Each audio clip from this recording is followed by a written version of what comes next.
बुलंदशहर में दो दोस्त रोहन और अमन रहते थे, जिनकी दोस्ती बहुत गहरी थी। वो दोनों हर छोटी बड़ी बातें एक दूसरे को बताते थे। एक दिन रोहन अमन को गले लगाकर बहुत खुशी से बोलता है, भाई, आज तेरी भाभी नैना ने मेरा प्रपोजल एक्सेप्ट कर लिया। आज तेरा भाई बहुत खुश है। आज तू जो मांगेगा वो मिलेगा तुझे। बता क्या चाहिए। का ना साले, जो मांगूगा वही देगा, बाद में मना तो नहीं करेगा। अरे हाँ, तेरे भाई ने बोला ना, आज तू जो बोलेगा वो मिलेगा। कल फिर नैना के घर जाकर शादी की बात भी तो करनी है, इसीलिए जो भी चाहिए अभी बोल दे। चल फिर अपने अड्डे पर। तुझे तो पता ही है, बिना गला गीला किए हमारी पार्टी कहाँ पूरी होती है। हाँ, ये तो सही कहा तूने। चल चलते हैं। रोहन और रमन एक बार क्लब में जाते हैं, जहां वह दोनों बहुत ज्यादा ड्रिंक कर लेते हैं। इतनी ड्रिंक करते हैं कि रोहन से तो चला भी नहीं जाता। दोनों अपनी ड्रिंक को खत्म करके घर के लिए निकलते हैं।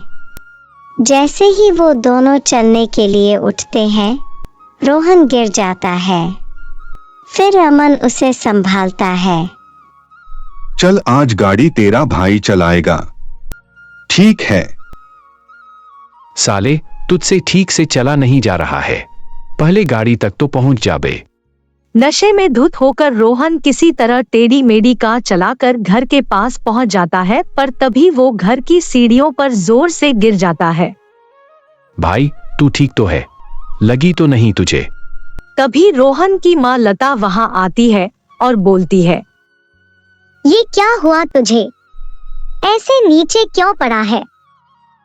अरे माँ, आज तेरे बेटे ने बाइक को हवा में उड़ाया। हवा में लू लू करके इसे करके उड़ाया। आज फिर पीकर आया है? अरे नालायक! जब संभाल नहीं सका अपने आप को तो क्यों इतनी पीता है? जैसी तेरी हरकतें हैं, तुझे तो किसी ने अपनी बेटी भी नहीं देनी। अरे माँ, समझ दे दी तेरी बहू ने हाँ कर दी, तभी पार्टी की हम दोनों ने। अमन यार, ये आंखें खुल ही नहीं रही हैं। मेरी जितनी तूने पी हुई है, उसके बाद तो तेरी जुबान भी नहीं खुलनी चाहिए थी। अमन बेटा, तू ही लेकर आ जा इस नालायक को अंदर। इसके खुद के बस की बात नहीं है। अगले दिन सुबह लता रोहन को आवाज मारकर उठाती है, तो आंखें खोलकर भी वो नींद में होता है। माँ, अभी तो अंधेरा हो रहा है, सुबह तो होने दो। नालायक, अभी भी नशे में है?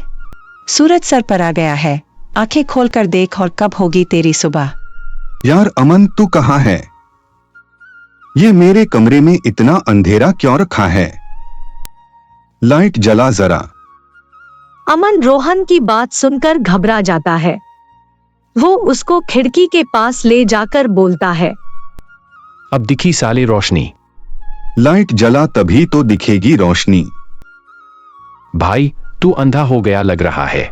सुबह के 10 बज रहे हैं, लेकिन तेरी आंखों में रोशनी नहीं जा रही है। यार, ये क्या हो गया? ऐसा नहीं हो सकता। अभी तो नैना के घर बात करने जाना था। सच्ची? तुझे लड़की मिल गई? शुक्र है भगवान का, तुझे किसी लड़की ने पसंद किया, वरना तेरे लक्षण देखकर तो लगता ही नहीं था कि कोई लड़की तुझसे शादी करेगी। अब मेरे घर भी बहू आएगी। मैं अभी तैयार होकर आती हूँ, फिर हम नैना के घर चलेंगे। तीनों नैना के घर जाते हैं, जहाँ पर नैना की माँ कमला उनका स्वागत करती है और सबको बैठने के लिए बोलती है। ना दिखने के कारण रोहन नैना की गोद में जाकर बैठ जाता है। ये देखकर कमला बोलती है, बेटा, वहाँ शादी के बाद बैठना, अभी फिलहाल सोफे पर बैठो। माफ करना आंटी जी। तुम्हारे बगल में बैठी हूँ मैं, इधर उधर क्या देख रहे हो? इधर उधर तो तब देखूंगा ना जब कुछ दिखेगा। हे भगवान, इतने समय बाद मुझे मेरा प्यार मिला, वो भी पूरी तरह मिलने से पहले ही आपने मुझे अंधा कर दिया। बोलोगे भी आप कुछ या नहीं? बेबी, पूरी जिंदगी अब तुम्हें ही तो देखना है। दोनों के घर वाले एक हफ्ते बाद की शादी की डेट फिक्स कर देते हैं, लेकिन रोहन अपने अंधेपन के लिए बहुत परेशान था।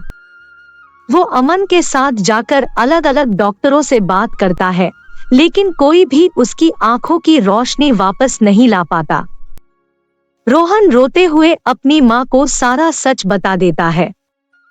नालायक, तुझे कितनी बार कहा है इतनी मत पिया कर, लेकिन नहीं, तुझे कहाँ कुछ समझ में आता है। तुझे तो पीना जरूरी होता है। देख ले अब अपने पीने का नतीजा। जो उस दिन तूने इतनी नहीं पी होती तो आज अंधा नहीं होता। माँ, अब हो गई ना गलती, माफ कर दो। माफ कर दो? अरे नालायक, मेरे से तो झूठ बोला चल जाएगा। कम से कम जिसके साथ जिंदगी बितानी है उसे तो सच बता देता। ऐसे धोखा देने से रिश्ते नहीं जुड़ते। हाँ भाई, आंटी सही कह रही है। नैना को सब कुछ सच सच बता दे।